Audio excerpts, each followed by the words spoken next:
Akkam jirtu hordoftoota keenyaa kun torbanitti al tokko kan isiniif dhiyaatu sagantaa qophii fayyaa karaa televiziyoonii chaanal Itoophiyaatiin kan isiniif darbuta.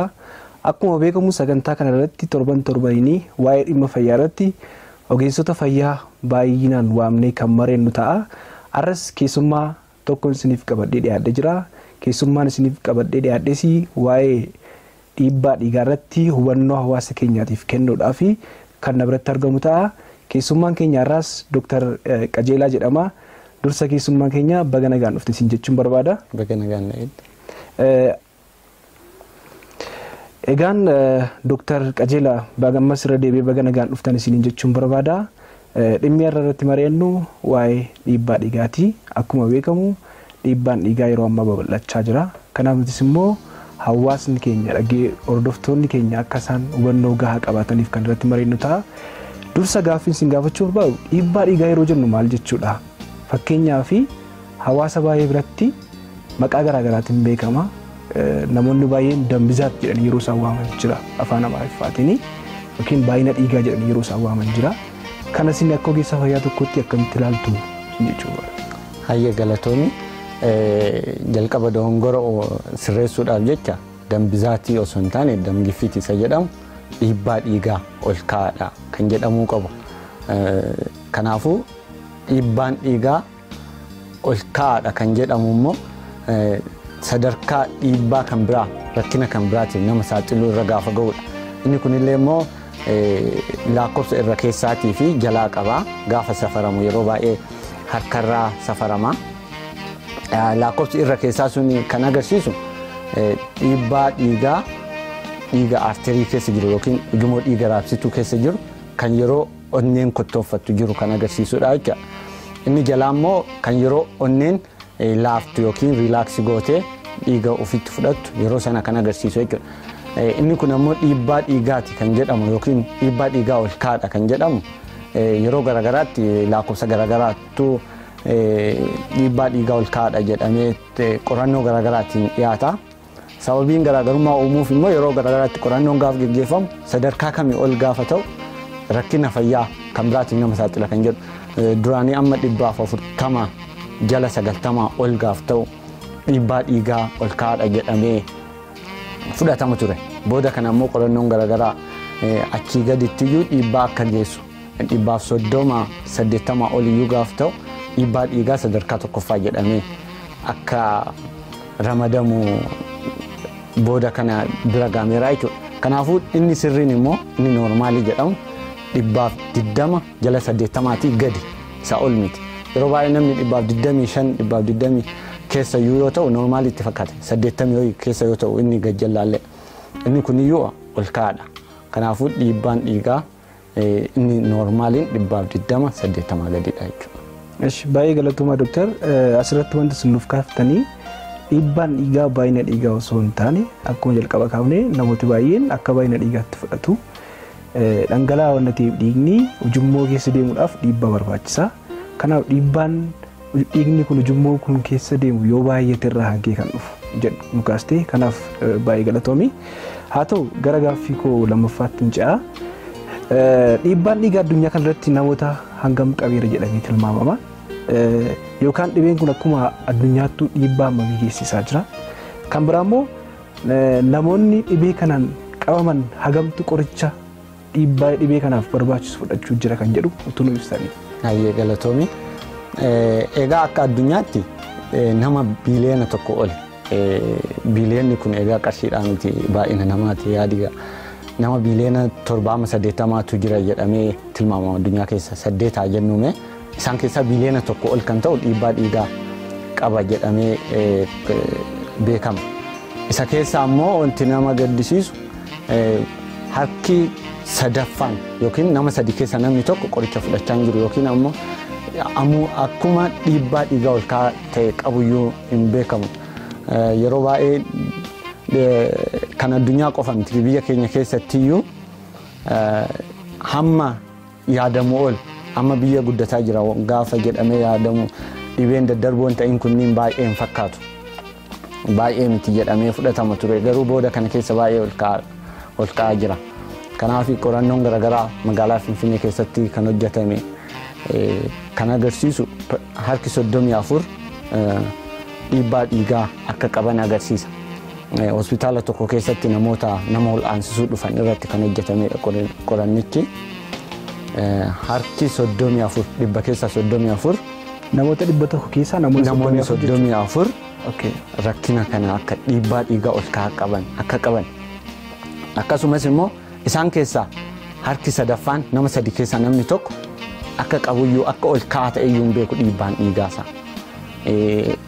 Kanaafuu yeroo garagaraatti osoo ilaalamanii baay'ee baay'isaa jechuudha. Keessattuu namoota 120 ol ta'e qabaniif yoo xiqqaate yoo hamma qoricha isa barbaachisu yookiin mana yaalaa deemee qoricha barbaachisu garuu akka haala kanaan hordoffii godhi kan jedhamu yoo ta'e yeroo yerootti of ilaaluun barbaachisaadha. Warri immoo noormaalima ta'eyyuu warri sirrii qabaniyyuu waggaa 2 yoo xinnaate osoo of ilaalanii gorfama.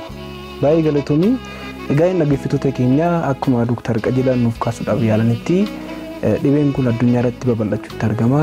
Akkuma sala kaasuuf yaalanitti namoota biliyoona 1 ol irratti akka argame qorannoon adda addaa akka beeksisu Dr. nuuf kaasanii jiru. Akkasumas immoo namoota 3 keessaa kana jechuun namoota 3 qoratamanii dhiibbaa dhiigaa irratti argame keessaa namni tokko dhibee kana qabaachuu isaallee akka hin beekne ogeessi fayyaa keenya nuuf kaasanii jiru. Kan biraa immoo sababa kan ta'us akka sababaatti kan nuuf kaasanii qorannoo dhabuurraan kan ka'e yeroo yerootti meedikaal cheekaappii yookiin qorannoo dhabuurraan kan ka'e namoonni kun dhiibbaa dhiigaa qabaachuu isaanii dhabuu isaanii ogeessi keenya nuuf kaasanii jiru. Tole galatooma gara gaaffiitti nuti dabarra. Dhiibbaan dhiigaa maal akka ta'e ilaallee jirra. Dhiibbaa dhiigaa kana maaltu namatti fida? Wantoonni dhibee kanaaf yookiin immoo dhiibbaa kanaaf nama saaxilan immoo maali? Hayyee galatoomii. Dhiibbaa dhiigaa maaltu nama fida jechuudhaaf dhiibbaa dhiigaa gosa 2tu jira. Inni jalqabaa primary hypertension yookiin essential hypertension. Inni kun maaliidhaan akka dhufe kana jedhamee kan himamuu hin danda'amne jechuudha. Harki caalaan immoo isadha. Persentii dhibbantaa 80 hamma 95 kan ga'u jechuudha. Sababni isaan beekamu jechuudha. Kanatu fide jedhamee beekamuu hin danda'u. Garuu immoo wantoonni nama saaxilan baay'ee jiru. Akka fakkeenyaatti yoo kaafne kan nu fooyyessuu hin dandeenyee fi kan fooyyessuu dandeenyu jedhamanii bakka 2 qoodamu. Wantoonni nama dhiibbaa dhiigaatiif saaxilan kunniin inni nuti namni fooyyessuu hin dandeenyu gaafa umriin deemu. Keessattuu umrii 60 ol namoota ta'an irratti baay'ee argama. Kan biraa immoo genetics wanti jedhamu jira jiiniidhaan yookiin immoo sanyiidhaan nama saaxiluu mala hamma ta'ellee yookiin hammi isaa hamma kana tu jedhamee yoo hin beekamnellee garuu immoo warri kunniin qofti isaanii miti kan dhiibbaa dhiigaatiin nama saaxilan wantoonni dabalataa kanneen ofii keenyaan nuti fooyyessuu dandeenyu ulfaatina garmalee keessattuu gaafa baay'ee ol ka'u obesity isa jedhamu jechuudha. Kanneen biraa immoo namoota alkoolii dhugan keessattuu garmalee dhugu taanaan baay'ee saaxilamu. Warri tamboo xuuxan sochii gochuu dhiisuu jireenya keessattuu namoonni biiroo hojjetan yeroo baay'ee tarii taa'umsaan dabarsuu malu sochii gochuu dhabuun kun baay'ee nama saaxila. Kanneen biraa immoo even furdina iyyuu garmalee qabaachuu dhiisee namni tokko wanti inni nyaatu hyperlipidemia yookiin dyslipidemia wanti jedhamu jira.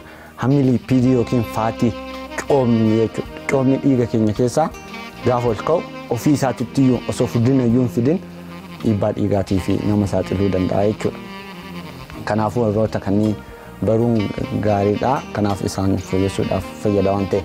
Gosti lammaffaa immoo secondary hypertension yookiin ammoo sababa dhibee kan biraatiif dhiibbaan dhiigaa yommuu dhufu yeroo baay'ee dhibee kalee irraa namoota dhibee kalee qaban dhiibbaa dhiigaatiif saaxilaa namoota rakkina hormoonii garaagaraa xannachaa akka adrenal gland kan jedhamu hormoononni inni maddisiisu jira rakkina isaa irraa kan ka'e yookiin qorichoota garaagaraa qorichoota fudhatamanii nama saaxila dhibee sanatti nama saaxiluu danda'a jechuun hypertension yookiin dhiibbaa dhiigaa ol ka'aadhaaf nama saaxiluu danda'a jechuudha. Hayyee galatooma waan baay'ee nuuf kaaftanii jirtu. Dhiibbaan dhiigaa gosa lama akka jiru ilaallee jirra. Wantoonni nuti dhowwuu hin dandeenye baay'een jiru akkuma kaaftee maaliif ujummoowwan dhiigaa sababii umuriin dheerachuudhaan kan ka'e yommuu namni umuriidhaan deemaa deemuun dhiphachaa waan deemaniif yommuu dhiigni achi keessa darbuuf dhiibbaa barbaada. Sababii kanarraan kan ka'e kan ammoo umurii namaa duubatti deebisuu hin danda'amu kontirool gochuu akka dandeenyu nu kaaftanii jirtu. Kan biraa sochii qaamaa kan jedhu kaaftee turte. Yeroo baay'ee namoonni baay'een sochii qaamaa gochuu yoo dadhabanii dhiibbaa dhiigaaf illee akka nama saaxiluuf kaafteetta. Sochii qaamaa yeroo jennu yeroo baay'ee naannoo keenyatti kan baratame jira. Sochii qaamaa godhaa gaafa jennu dirqama namni kun fiiguu qaba moo yookiin mana jiimii yookiin immoo mana ispoortii garaagaraa deemee hojjechuu qaba. Moo akkamitti ilaala sochii qaamaa kun? Sochiin qaamaa kun immoo bu'aa akkamii qaba qaama keenyaatiif akkamitti immoo dhiibbaa dhiigaa nurraa dhowwuu danda'a kan jedhuuf. Hayyee galatoomii gaaffii baay'eessaa.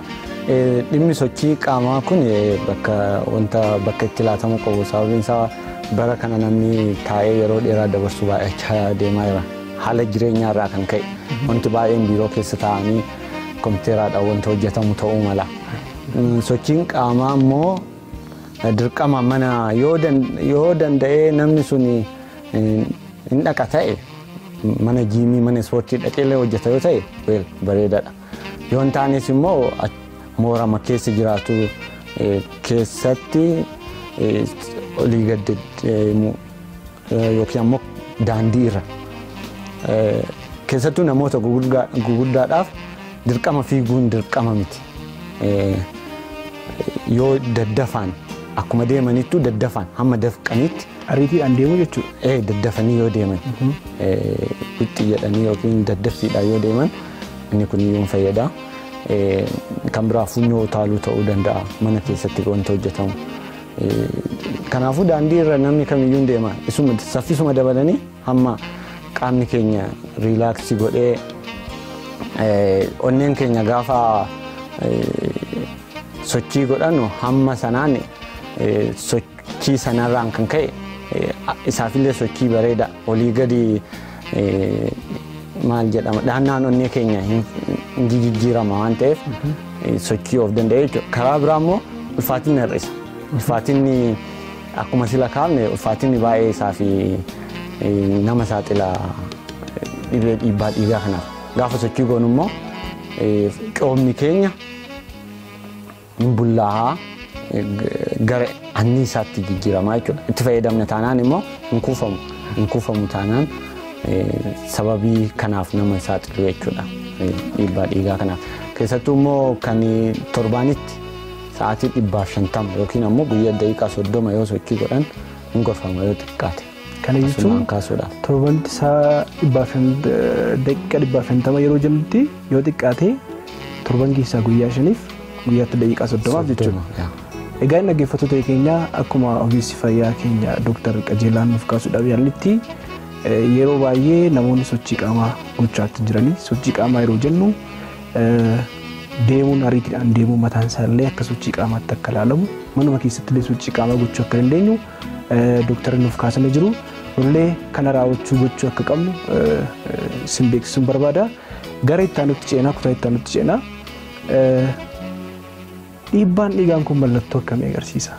Yeroo kana jennutti namni tokko dhiibbaa dhiigaa qabaachuusaa kan of shakku yoo maal ta'e mallattoon dhiibbaa dhiigaa kunoo maal fa'i? Hayyee wanti nama gaddisiisu immoo dhiibbaan dhiigaa yeroo baay'ee mallattoo tokkoyyuu agarsiisu. Hamma tariitii mallattoo kan agarsiisu erga rakkina garagaraatiif nama saaxilee ta'uu mala. Garuu yoo agarsiise bowwuu fa'a mataa bowwuu qabaachuu malu dadhabbii itti dhagahamuu mala. Kan biraa immoo akka nausea yookiin ammoo nyaanni waan bowwuuf jedhu itti dhagahamu wanti akkanaa jiraachuu mala. Kan biraa immoo garmalee yoo ol ka'eera ta'e baay'ee ol ka'eera yoo ta'e hypertensive crisis wanta jedhamu jira. Rakkina dhiibbaa dhiigaa sanaan qaamoleen qaama keenya keessa kan jiran orgaanonni keenya miidhaa irra yoo ga'an sammuu ta'uu mala, kalee ta'uu mala, onnee ta'uu mala. Rakkina kanarraan kan ka'e hamma namni sun of wallaalutti yeroo itti geessu jiraachuu mala. Kanaafuu garri caalaan mallattoon qaban yoo qabaatan immoo rakkinoota erga fidanii booda rakkina onnee fide yoo ta'e mallattoolee dhukkuba onneetu mul'atu jechuudha. Rakkina sammuu keessatti illee fide yoo ta'e mallattoo sanatu mul'ata jechuudha. Kalee irratti illee akkasuma. Kanaafidha waggaa lama yoo xinaate namni dhiibbaa dhiigaa noormaalii qabuyyuu namni dhiibbaa dhiigaa sirrii qabuyyuu waggaa lama yoo of ilaale baay'ee gorfama jechuudha. Baay'ee galatoomaa yaada sinuuf kaasuudhaaf yaaltan tokko yeroo baay'ee dhiibbaan dhiigaa mallattoo akka hin qabne mallattoo akka hin agarsiifne asirratti hubachuu dandeenyeerra. Yeroo baay'ee hawaasni keenyas immoo mana yaala kan deemu mallattoon erga irratti mul'atee booda yookiin immoo erga of wallaalee booda mataan erga dhukkubee booda kan jedhu yaada akkasii nuuf kaaftanii jirtu.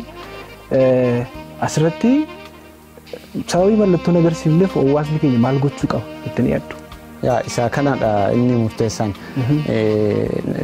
Aadaan hamma dhukkubsachuu turuu kun gaarii miti. Inni jalqabaa akkuma sila jenne wantoota gochuu qaban gochuudha. Inni lammaffaa immoo yeroo regular check-up mana wal'aansaa tokko dhiibbaa dhiigaa safaruudhaaf daqiiqaa 10 yoo boqate dhaqee yoo daqiiqaa 10 takka boqate achiin safaramee ilaalamee deemuu hin danda'a jechuudha. Kanaaf namni inni sirriitti qabuyyuu noormaalii ta'eyyuu yerootti ilaalamu waggaa lama yoo xinaate. Namni immoo xinnoo ishee ol ka'ee garuu immoo baay'ee ol hin kaane ta'e immoo waggaatti. Warri kaan immoo silumaayyuu hordoffii mana yaalaa barbaachisa. Hospitaalaa yookiin bakka mana wal'aansa fayyaa itti argatu sanatti warri kaan silaayyuu hordoffii barbaachisa waan ta'eef hordoffii isaanii sirriitti gochuu qabu jechuudha. Baay'ee galatoomaa. Ammas gaaffii biraa gaafsiif kaasuu barbaade jalqabatti irree kaasuu yaaleen ture. Gaaffii kana yeroo baay'ee namoonni baay'een dhiibbaa dhiigaa yookiin immoo baay'ina dhiigaa jedhanii fudhatu. Yeroo qorannoo ogeessi fayyaa tokko qorannoo godhuufitti tarii hir'ina dhiigaa irratti argachuu danda'a. Mee hawaasaan maal ergaa dabarsitan qabdu? Maal jechuudha garaagarummaan isaa kun maalidha? Namni tokko dhiibbaa dhiigaa fi dhiigaa ulfana qabachuu danda'a? Gaaffii bareedaadha. Dhiibbaa dhiigaa jechuun akkuma sila kaafne dhiibbaa dhiiga facaasuudhaaf barbaachisu inni sun garmalee ol ka'edha. Garuu immoo hir'inni dhiigaatiif baay'inni dhiigaa wanta gara kan biraati. Hir'inni dhiigaa fi baay'inni dhiigaa kan irratti hundaa'u baay'ina seelota dhiigaa dhangala'aadha. Dhiigni keenya ujummoo keessa kan deemu sana keessaa persentii haga ta'etu seelota dhiigaati. Inni kun ammoo bishaan yookiin fluidiidha. Kanaafuu dhiibbaa dhiigaa osoo qabuyyuu namni tokko hanqina dhiigaa qabaachuu mala. Kanaafuu walitti wanta wal dha'u miti jechaadha. Kanaafuu isa kaaniifillee kophaatti isaafillee yaala argachuu qaba jechaadha. Kanaafi gabaabadhumatti dhiigni seelota gosa baay'ee qaba. Akkuma kanan dura beeknu keenya seelii dhiiga diimaa jira, seeliin dhiigaa adii jira, akkasumas immoo pilaatileet kan jedhu jechuudha. Kan dhiigni akka ittituuf gargaaru jechuudha. Kanaafi hir'inni dhiigaa yookiin baay'ina dhiigaa yeroo jennutti seeloonni dhiigaa kun dabaluu danda'udha. Fakkeenyaaf seeliin dhiiga diimaa dabaluu danda'a. Seeliiwwan dhiigaa adii baay'ee ol ka'uu danda'u. Kan pilaatileetota jenne kunis sanillee ol ka'uu danda'u. Hir'achuus danda'u jechuudha. Kanaafi baay'inni seelii dhiiga kanaaf seelii dhiiga kanaatii fi hir'inni dhiigaa kanaaf dhiibbaan dhiigaa wal qabatu jechuudha asirratti. Wanta of danda'ee jirudha. Wanta of danda'edha jechuudha. Gabaabumatti dhaggeeffattoota keenyaa hir'ina dhiigaa fi dhiibbaan dhiigaa garaagarummaa akka qaban dhumti keenya baruu qabna. Dhiibbaa dhiigaa yeroo jennutti dhiigni dhangala'aa waanta ta'eef ujummoo keessa darbuudhaaf dhiibbaa barbaada, deemuu barbaada. Kun yommuu baay'atuuf yommuu ol ka'u jechuudha. Akkasumas immoo hir'ina dhiigaa kan jennu dhiibbaa odoo hin taane baay'ina seelii dhiigaa dhiiga diimaas ta'uu danda'a, dhiiga adiis ta'uu danda'a, pilaatileetii baay'achuuf hir'achuu hammi isaanii jechuudha. Kanaaf galatooma. Gaba biraatiin yoo deemnu namoonni dhibee kanaan qabaman fakkeenyaaf namni tokko mallattoo soofreetti sargee ta'uu danda'a yookiin immoo akka tasaas immoo dhibee biraadhaaf yaalamuuf deemee dhiigni isaa dhiibbaan dhiiga isaa ol ka'uu danda'a. Tarii namni tokko namoonni baay'een qorichaan fudhatan yoo ta'e dhiibbaan isaa irraa geessu jiraachuu danda'a. Qorichi yoo kennamu jechuudha. Qoricha fudhachuu dhiisan.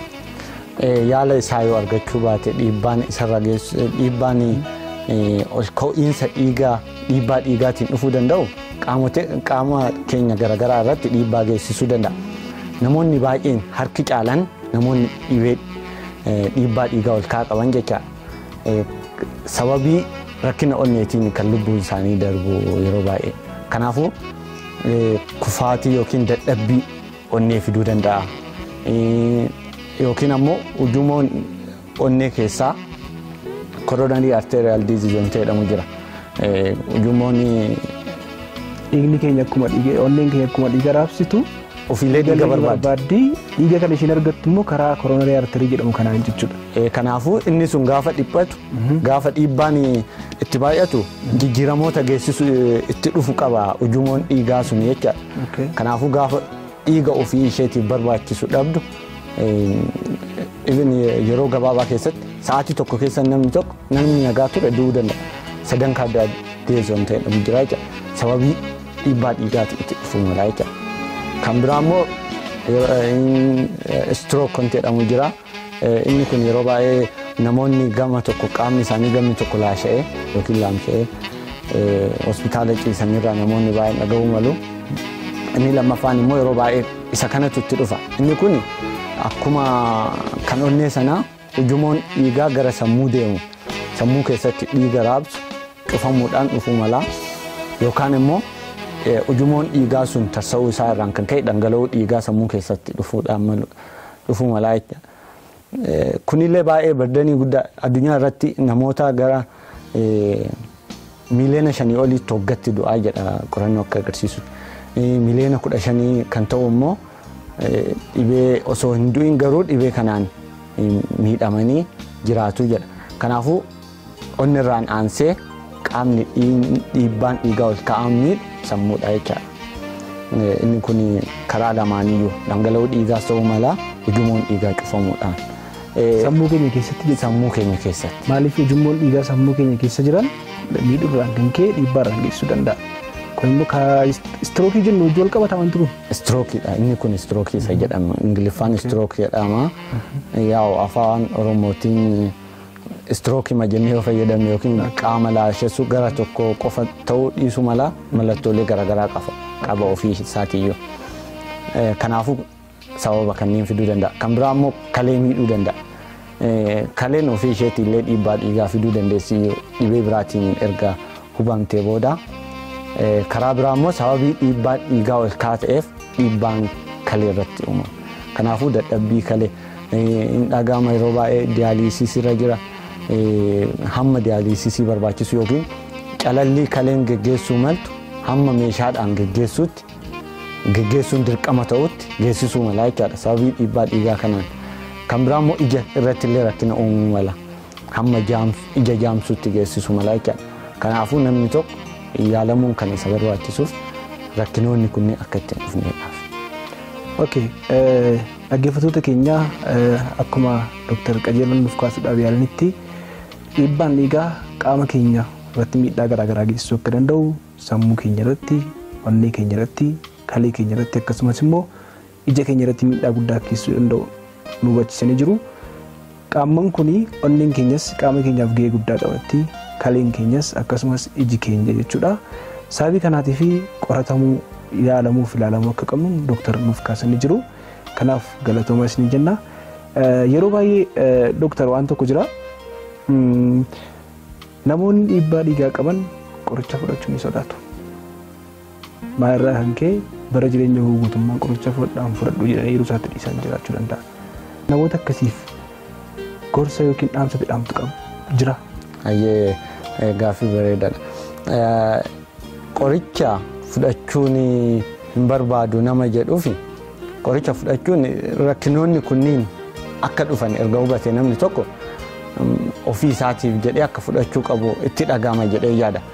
Karaa biraa immoo tariitii karaa ofii isaatiin qoricha osoo fudhatuyyuu haala jireenyaa isaa fooyyeffatee qoricha osoo hin barbaachisin akkaataa itti to'annaa jala galu jiraachuu mala. Kanaafuu qoricha hamma qoricha hin barbaachifne to'annaa jala gashuudhaaf jireenya isaatii keessatti wanta fooyyessuu qabu marayyuu fooyyessee hamma ogeessi fayyaa kun qoricha fudhachuun barbaachisu haaluma kanaa itti fuftee hordoffii qofa si barbaachisa hamma jedhuufitti fudhachuu itti fufuu qaba. Hammasitti garuu wanta fooyyessuu qabu fooyyessuudhaan dhiibbaa dhiigaa isaa gadi buusuudhaaf dhamaatii gochuu akka qabu dhaamuufiin barbaada. Baay'ee galatooma. Asirratti yaada tokko nuuf kaastanii turtanii amma ogeessi fayyaa qoricha kana fudhachuu qabda jedhutti. Tarii dhiibbaa dhiigaan ol ka'aa kan qoricha hin barbaanne kan karaa biraatiin sirreeffamu ni jira. Isuma ammas kaasee qofa haala jireenyaatiin dhiibbaa dhiigaa wantoonni sila kaafne jira. Ulfaatina garmalee smoking sigaaraa xuuxuu tamboo aarsuu hamma lipiidii ol ka'aa kan biraa immoo soogidda baay'ee hin kaasiin dabarre natti fakkaata. Soogidda baay'isuun dhiibbaa dhiigaatiin nama saaxilaa sochii dhabuu kanniin kanaafuu warra kanniin fooyyessee ulfaatinni qaama isaa namni tokko ulfaatina baay'ee ol ka'aa qaba yoo ta'e hamma inni kiiloo giraama tokko xinneesseen dhiibbaan dhiigaallee takka takkaan gadi bu'aa deema. Kanaafuu gaafa noormaalitti gadi deemu dhiibbaa ulfaatinni qaamaa hamma 10 gadi buusuu danda'a. Dhiibbaa dhiigaa 10 gadi buusuu danda'a.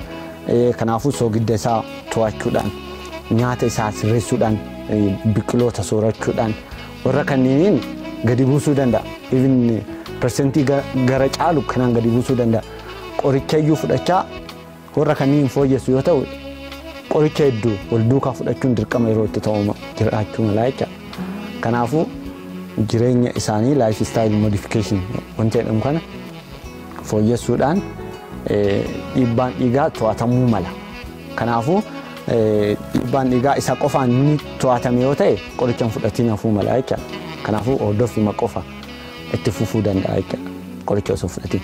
Garuu ogeessi ilaalee kuni qoricha hamma kanaa ol waan ta'eef qoricha barbaachisaa yoo ta'e namni sun qoricha sana akkaataa ajaja ogeessa fayyaa sanaan fudhachuu qaba. Baay'ee galatooma.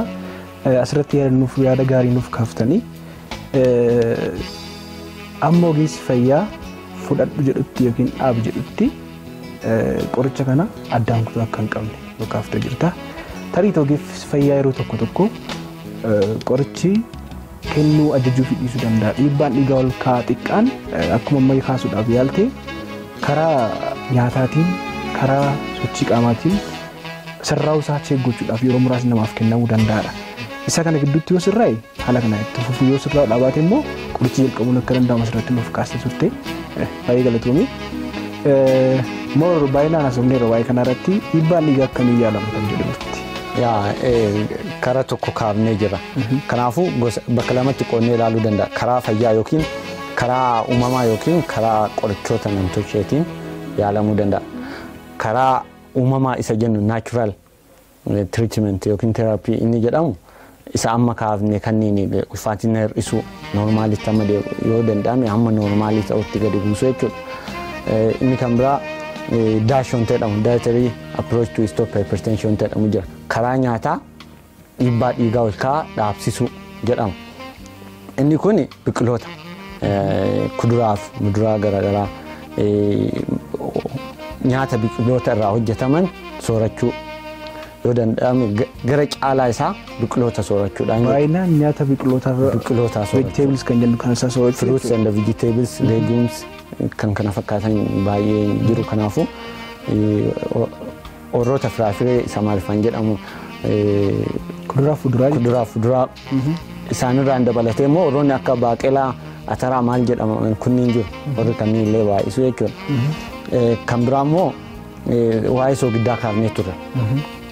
Soogidda baay'ee gadi buusuu biyya keenya keessatti tariitii hammam akka fudhanne beekuu dhiisuu dandeenya. Akka istaandaardiitti 2 gadi yoo danda'ame giraama 2 gadi guyyatti sa'a 24 keessatti.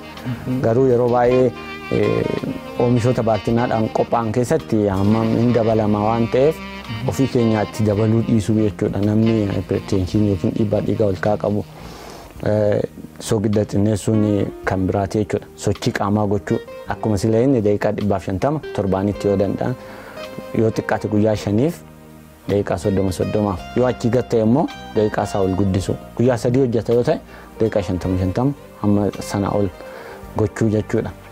Kan biraa immoo yoo alkooliin dhugate namni sun alkoolii dhuguu dhiisuu in afuufa yookiin tamboo xuxa yoo ta'e isallee dhaabuu warri kunniin illee baay'ee gadi buusuu jecha kanarraan kanaaf immoo warri kunniin even qoricha osoo hin jalqabin ogeessi fayyaa hamma ji'a 3 faa hamma torbaanii yookiin torbaan lamaan ilaalaa warra kana ajajuu fi danda'a jecha kanarraan immoo dabalataa warra kana qofaan fooyya'uu hin danda'u yoo ta'e qorichoonni jiru qorichoota gosa garaagaraatu jira inni kun ogeessa fayyaatiin kan ajajamuuf ta'a jechaadha. Kanaafuu dhimmi uumamaan to'achuu yaaluu yookiin to'achuu kun baay'ee hubatamuu fi qaba dhaggeeffattoota keenyaa fi hordoftoota keenyaaf wantiin jechuu barbaada.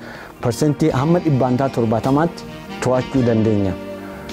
Dhiibbaa dhiigaa ol ka'aa kallattii wantoota jennee kanneen jechaadha. Baay'ee galatoomii Dooktar. Egaan dhaggeeffattoota keenya akkuma kaasuudhaaf yaalletti dhiibbaa dhiigaa kana ofirraa dhowwuudhaaf maal gochuu akka qabnu Dooktar qajeelaan baay'inaan nuuf kaasanii jiru.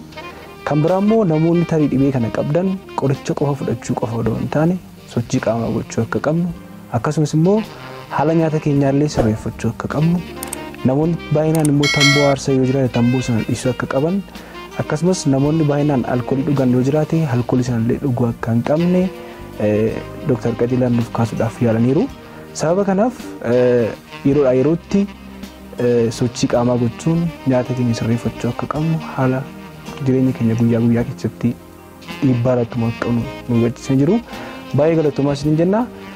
Kan biraa yeroo baay'ee namoonni dhiibbaa dhiigaa qaban karaa ogeessa fayyaa yeroo hordoffiin akka godhamu fayyadamu argina.